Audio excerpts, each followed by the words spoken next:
Today we will talk about the geological origin of our country, India.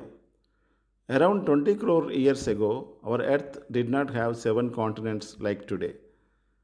There was only one single supercontinent which was called Pangaea.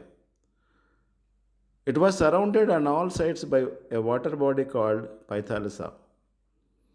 It took several years of Pangaea to get separated into seven continents that what we have today. This theory was given by a scientist named Alfred Wegener.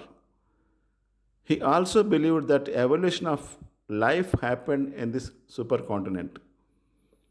Earth's tectonic plates keep moving always, causing the Earth to change its geography. But these changes can be seen only after lakhs or crores of years. The same way, our continents took a long time to take their places and shapes across the world. India also went through the same process. According to Alfred's theory, due to tectonic plates, Pangaea got divided into two, namely Laurasia and Gondwana. A gap was formed between these two land masses and was occupied by water. This water body was called Tethys.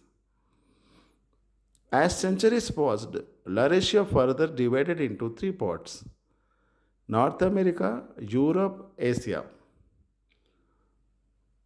Gondwana divided into Australia, India, South America, Antarctica, and Africa.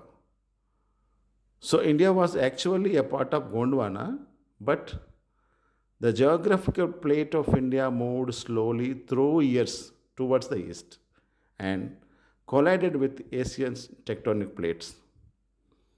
When any two flat surfaces collide, they result in crash or disturbance in between them. Similarly, the collision of India with Asian tectonic plate has resulted in the formation of Himalayas. This made India a peninsula as it has mountains, that is, land on the north side and the water on the other three sides. This part of India is also pushing itself towards the Himalayas. This is why the height of the Himalayas increases every year. If you observe, Mount Everest's height increases year by year.